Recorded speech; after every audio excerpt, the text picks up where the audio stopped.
श्री राधा कृष्णाभ्याम नमः।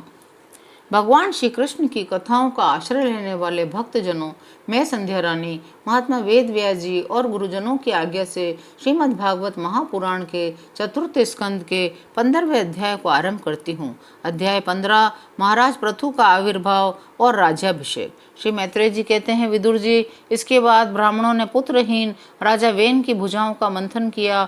तब उनसे एक स्त्री पुरुष का जोड़ा प्रकट हुआ। ब्रह्मवादी ऋषि उस जोड़े को उत्पन्न हुआ देख उसे भगवान का अंश जानकर बहुत प्रसन्न हुए और ऋषि बोले, यह पुरुष भगवान विष्णु की विश्वपालिनी कला से प्रकट हुआ है और यह स्त्री उन परम पुरुष की अनपायनी कभी अलग न होने वाली शक्ति लक्ष्मी जी का अवतार है। इनमें से जो पुरुष है वह अपने सुयश का प्रथम विस्तार करने के कारण परम यशस्वी पृथु नामक सम्राट होगा। राजाओं में यही सबसे पहला होगा। यह सुंदर दांतों वाली एवं गुण और आभूषणों को भी विभूषित करने वाली सुंदरी इन पृथु को ही अपना पति बनाएगी। इसका नाम अर्ची होगा।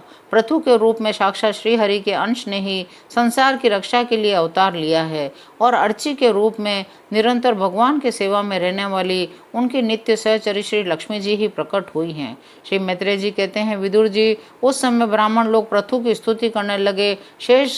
श्रेष्ठ गंधर्वों ने गुणगान किया, सिद्धों ने पुष्पों की वर्षा की, अप्सराएं नाचने लगी, आकाश में शंख, तुरई, मृदंग, दुंदुभी आदि बाजे बजने लगे। समस्त देवता, ऋषि और पितर अपने अपने लोकों से वहां आए। जगत गुरु ब्रह्मा जी देवता और देवेश्वरों के साथ पधारे। उन्होंने वैन कुमार पृथु के दाहिने हाथ में भगवान विष्णु की हस्त रेखाएं, चरणों में कमल का चिन्ह देखकर उन्हें श्री हरि का ही अंश समझा, क्योंकि जिसके हाथ में दूसरी रेखाओं से बिना कटा हुआ चक्र का चिन्ह होता है वह भगवान का ही अंश होता है।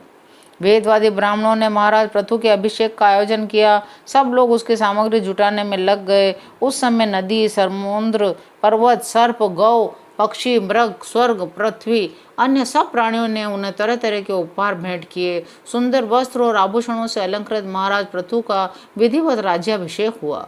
उस समय अनेकों अलंकारों से सजी हुई महारानी अर्ची के साथ वे दूसरे अग्निदेव के सदृश जान पड़ते थे।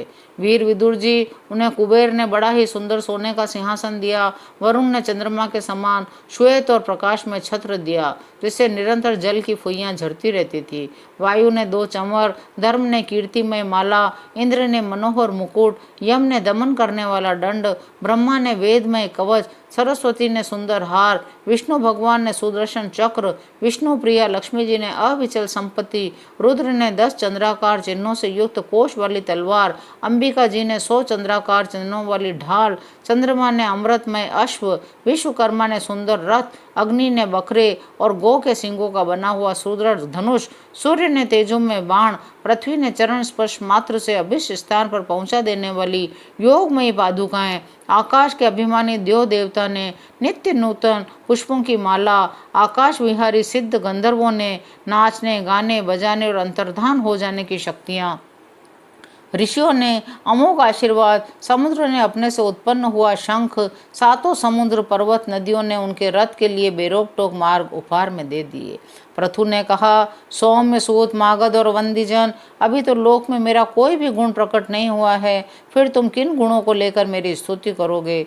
मेरे विषय में तुम्हारी वाणी व्यर्थ नहीं होनी चाहिए, इसलिए मुझसे भिन्न किसी और की स्तुति करो। हे मृदुभाषियों, कालांतर में जब मेरे अप्रकट गुण प्रकट हो जाएं, तब भरपेट अपनी मधुर वाणी से मेरी स्तुति कर लेना। देखो, शिष्ट पुरुष पवित्र कीर्ति श्री हरि के गुणानुवाद के रहते हुए तुच्छ मनुष्यों की स्तुति नहीं किया करते।